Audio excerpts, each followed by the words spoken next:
Crypto vers Zoom. Nous souscrivons à une nouvelle vague d'investissement. Tout ce que vous devez savoir sur les crypto-monnaies et la technologie qui les sous-tend. Nouveaux outils, nouvelles technologies et nouvelles applications commerciales. Notre partenaire de collaboration professionnelle est la plateforme d'échange de crypto-monnaies Mosaic. Bienvenue à tous, Anna Totandor au micro et en face de moi, Attila Vidakovic, fondateur de Mosaic Alpha. Bonjour Attila. Bonjour Anna, bienvenue parmi les auditeurs. Mosaic Alpha est la plateforme d'échange de crypto-monnaies et nous parlons des paniers de cette plateforme dans l'émission d'aujourd'hui.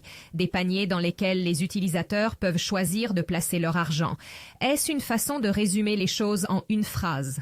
Est-ce ainsi que cette plateforme est conçue? Oui, la plateforme elle-même doit être considérée comme un espace en ligne pour les utilisateurs qui veulent acheter des actifs cryptographiques et pour les traders qui veulent construire des portefeuilles cryptographiques professionnels. Sur la base de différents aspects, ces traders peuvent créer différents paniers, ils peuvent avoir différentes politiques d'investissement, ils peuvent planifier pour différents horizons temporels. Et la bonne chose est qu'il n'y a pas le panier d'une seule entreprise ou le panier d'un seul trader, mais il y a de nombreuses approches, de nombreux types, de sorte que lorsque le temps aura passé et qu'il y aura de nombreux traders, alors vraiment n'importe quel panier est concevable avec n'importe quel système de règles.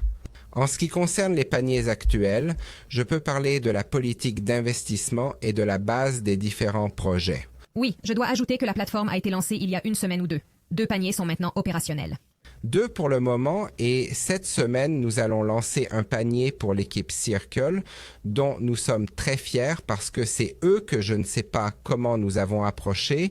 Nous nous connaissions au sein de la communauté, mais ils voulaient lancer un panier ici et les banks, ce sont probablement les crypto-traders hongrois les plus respectés et les plus respectés. Ils enseignent le crypto-trading à l'université d'Obuta. C'est donc une équipe très professionnelle. Par exemple, ils entrent dans l'espace crypto avec une stratégie très conservatrice, ils apportent une solution d'accumulation et l'argent n'est pas investi dans des actifs crypto au départ, mais seulement une infime partie de l'argent est convertie en grands actifs crypto au moment où il est justifié de les acheter. Mais en fait, c'est à eux d'en parler, parce que c'est leur panier. Les 2 paniers qui sont disponibles en ce moment sont les cryptos bleus. Ça vient des blue chips, donc les plus grosses, les prouvées. Il est tout à fait logique d'avoir un tel panier. Mais on ne peut pas dire qu'il s'agit d'un indice, car la composition change dans des cas justifiés et il y a des révisions hebdomadaires. Donc il y a une longue liste d'environ 40 à 50 projets qui peuvent être inclus dans ce panier et il n'est pas prévu qu'il y ait plus de 10 projets en même temps, mais il y a des nouvelles, il y a des facteurs fondamentaux qui amènent des changements sur le marché. À ces moments-là,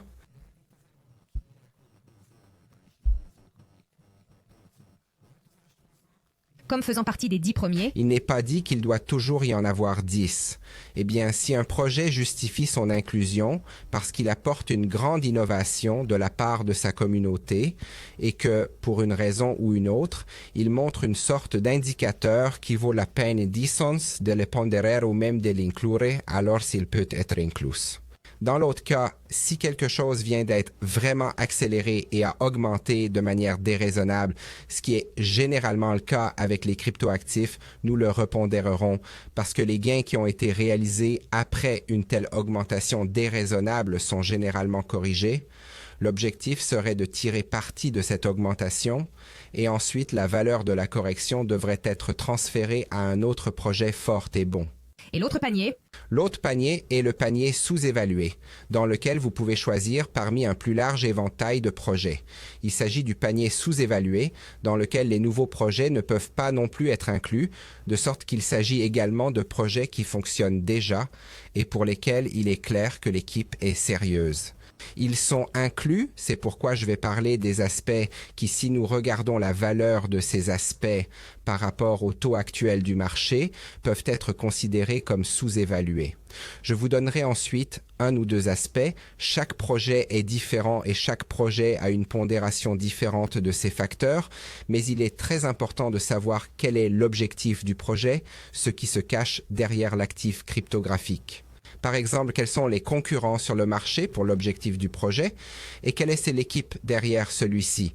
Il est également très intéressant, et vous pouvez l'observer, qu'une équipe qui travaille ensemble depuis longtemps et qui a apporté de grandes choses à la table a beaucoup plus de valeur que, disons, une équipe qui n'a jamais travaillé ensemble auparavant, mais qui, individuellement, disons, a de très bons noms. L'expérience montre qu'une équipe qui travaille bien ensemble est une bien meilleure garantie de succès que de bons noms pris individuellement. L'activité des développeurs est très importante. Nous examinons donc toujours très attentivement si nous pouvons trouver des informations à ce sujet, mais en termes de panier, si nous ne pouvons pas trouver d'informations à ce sujet, le nom n'est pas vraiment pris en compte. Le degré d'activité des développeurs, le nombre d'entre eux qui travaillent, le type de dynamique qu'ils ont, la manière dont le code est soumis, la manière dont ils communiquent, tout cela est un très bon signe. Personnellement, l'un de mes indicateurs préférés est l'augmentation de l'activité sur un projet et sur un projet qui fonctionne depuis un certain temps. Si vous avez un projet qui dure depuis 2 ou 3 ans et que vous avez, disons, une équipe de développement de 20 ou 30 personnes et qu'elle commence à grandir et que vous voyez qu'elle est déjà passée à, disons, 100 personnes en 6 mois, je pense que c'est un bon signe. Et qu'il y a beaucoup de nouveaux codes écrits, il est presque prévisible qu'après un tel phénomène, 1 à 6 à 12 mois, disons, par rapport au prix moyen de la crypto, donc combien le reste a bougé, ces projets ont tendance à bien se comporter. Cela signifie que si la base de développeurs a atteint ce nombre, c'est qu'il y a beaucoup de confiance et si le code se développe à ce rythme, il va avoir un impact fonctionnel, donc il y a une innovation en cours et un problème est en train d'être résolu, ce qui va probablement être très utile. Et ces deux-là, c'est leur propre panier. Oui, c'est notre propre panier, mais sinon nous mettons en place et gérons ces paniers au mieux de nos capacités. Mais l'objectif n'est pas de lancer les paniers, l'objectif est d'amener les meilleurs traders du monde à venir ici et notre travail est de trouver les meilleurs traders du monde et de leur montrer les opportunités qui s'offrent à eux. Mais nous avons dû commencer et nous avons une histoire sur ce marché, donc nous pensons que nous pouvons analyser ces projets assez bien, mais ici, nous ne prenons en compte que les facteurs fondamentaux, donc il n'y a pas d'analyse technique dans ces paniers, absolument pas de day trading de ce genre, mais nous pourrions en parler beaucoup, combien cela vaut-il la peine de lancer un panier de day trade. Il n'est pas certain que le monde décentralisé puisse répondre aux besoins du day trade dans tous les cas, mais cela va s'améliorer, de sorte que dans 2 ou 3 ans, nous aurons plein de paniers de day trade, mais les paniers peuvent être créés avec n'importe quelle politique d'investissement. Ces 2 paniers fonctionnent ainsi. On utilise souvent le terme trustless, sans confiance, lorsqu'on parle d'opérations sur crypto-monnaie, ce qui signifie qu'il n'est pas nécessaire de faire confiance à qui que ce soit. Mais je dois toujours faire confiance aux marchands de ce panier pour gagner plus d'argent. Oui, nous avons essayé de concevoir les règles de manière à ce qu'elles soient aussi logiques que possible pour que le trader puisse donner le meilleur de lui-même. Tout d'abord, on ne peut pas démarrer un panier de cette manière. C'est technologiquement codé de telle sorte que la clé avec laquelle il contrôle le commerce dans le panier doit être utilisée pour déposer une somme d'argent non négligeable. Donc, le premier déposant est toujours le gestionnaire du panier et il doit déposer son propre argent. Et rien d'autre ne peut arriver avec son argent que l'argent des clients. Il a donc un intérêt élémentaire à ce niveau et il ne gagne de l'argent en lançant un panier ici que si celui-ci est couronné de succès. Dans le cas contraire, il n'est pas exclu que quelqu'un négocie mal, il y a donc un risque. Et il n'est pas exclu que le Bitcoin chute de 20% en un jour, voire de 30%. Quoi qu'il en soit, nous avons lancé les paniers et quelques heures plus tard, le marché a commencé à s'effondrer, ce qui a bien sûr affecté tout le matériel.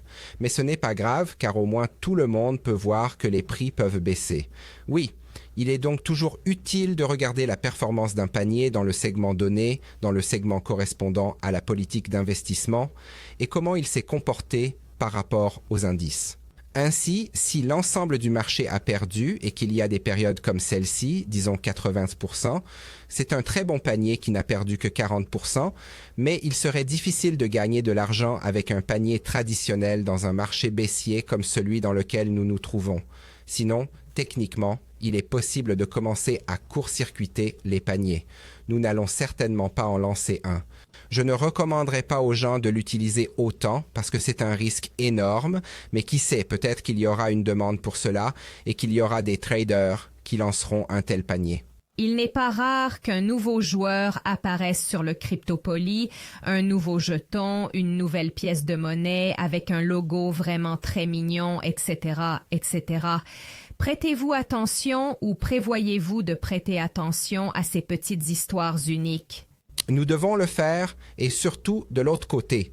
Nous avons donc dû y réfléchir et nous avons fait appel à beaucoup d'aide. Nous avons parlé à des hackers, nous avons parlé à 2 hackers internationalement connus, notoires, sur la façon de contourner le système, sur la façon de résoudre les problèmes. Je pense que la plupart des heures d'Egedi sont consacrées au brainstorming et à la conception et nous devons exclure qu'un trader, disons, mette des jetons qu'il a lui-même émis dans le panier. Il ne peut pas le faire, il y a une liste blanche et seuls les jetons qui sont sur la liste blanche peuvent être mis dans le panier. Dès qu'un projet est inscrit sur la liste blanche, beaucoup de choses doivent être vérifiées. Le contrat du jeton est toujours vérifié par l'équipe, donc s'il y a une astuce dans le contrat, le jeton ne peut tout simplement pas être mis dans la corbeille.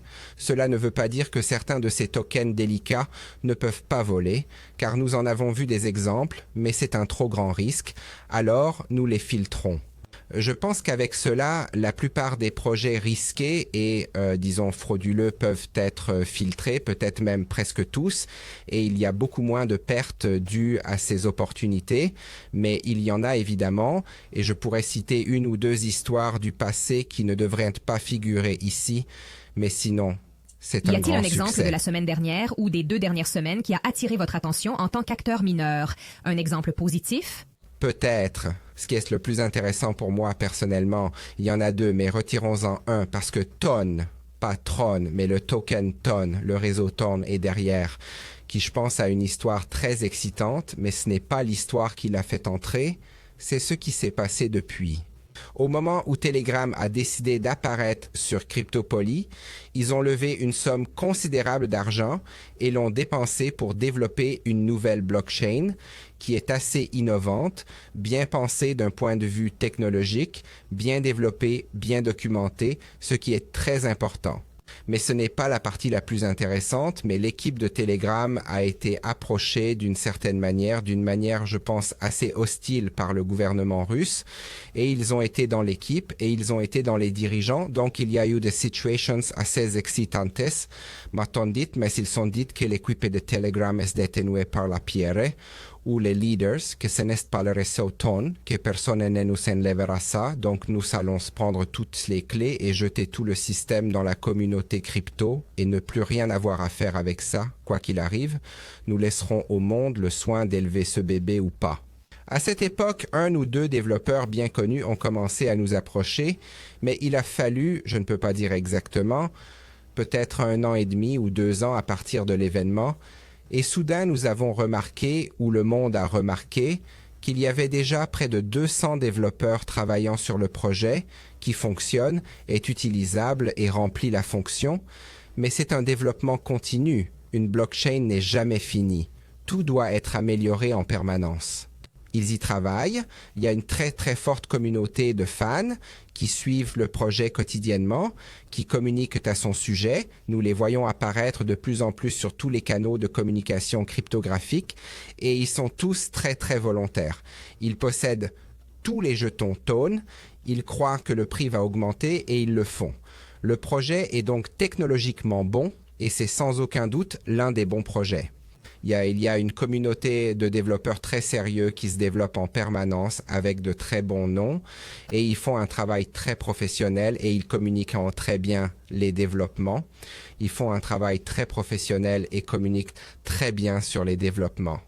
La croissance est régulière et vous pouvez voir que le nombre de fans augmente, alors nous avons décidé que cela valait la peine de le faire.